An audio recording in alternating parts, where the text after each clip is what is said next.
बुंदेलखंड के दौरे पर पहुंचे deputy CM doctor Dinesh Sharma ने बांदा जनपद में बीजेपी के पक्ष में वोट मांगे हैं। उप मुख्यमंत्री के निशाने पर एसपी और बीएसपी और कांग्रेस तीनों ही दल रहे। उन्होंने कहा है कि तीनों ही दल अलग अलग हैं और उनके चुनाव चिन्ह बेशक अलग अलग हैं, लेकिन तीनों ही दलों का दिल एक ही है।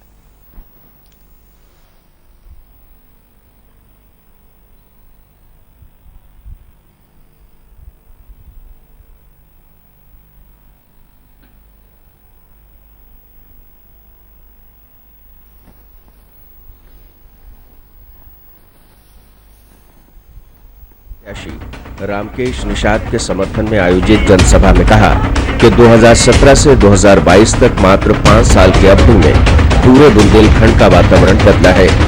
प्रधानमंत्री नरेंद्र मोदी को भी बुंदेलखंड की चिंता रहती है। केंद्र सरकार ने केन और बेतवा नदी को जोड़ने के लिए 44,000 करोड़ रुपए दिए हैं। इससे तमाम जिलों को फायदा होगा। 3 साल के बाद ये बदला हुआ बुंदेलखंड दिखाई पड़ने वाला है। और क्यों? क्योंकि प्रधानमंत्री ने 44,000 करोड़ रुपया इस बुंदेलखंड के केन बेतवा नदी को जोड़ने के लिए, केन बेतवा नदी का जो प्रोजेक्ट है उसके लिए 44,000 करोड़ रुपए दिया है। इसमें महोबा है, झांसी है, बांदा है, हमीरपुर है, ललितपुर है, ये तमाम जिले उससे लाभान्वित होने वाले हैं।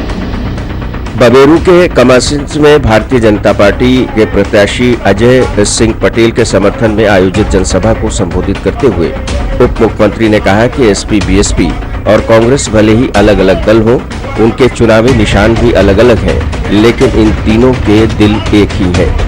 उन्हें डर है कि मोदी जी और योगी जी के आ जाने से अपराध राज और गुंडा राज खत्म हो जाता है। ये पार्टियां जाति धर्म के नाम पर सम्मेलन कर चुनाव जीतने का प्रयास करती हैं। पूरे देश में सबसे ज्यादा नौजवान कहीं से पलायन करता था तो बुंदेलखंड से करता था। मैं कल रेशियो देख रहा था, 39 यानी 100 में 39 नौजवान बुंदेलखंड को छोड़कर नौकरी के लिए कहीं और जाता था, किसी और जिले में, किसी और प्रदेश में।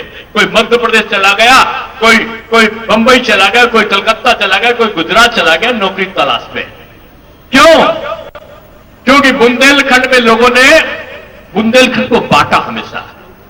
चुनाव आया, चुनाव आते समय केवल एक काम हुआ, फलानी जाति का सम्मेलन कर दिया, फलाने धर्म के वोटों को पक्का कर दिया, फलाने परिवार को मिलाकर लिया है, फलाने माफिया को पकड़ लिया, फलाने बालू और खनन के ठेकेदार को पकड़ लिया और यहां का चुनाव जीतकर वो फिर आपकी छाती पर मूंग दलते हुए 5 साल के बाद फिर कोई दूसरा नया नारा लेकर आ जाते थे।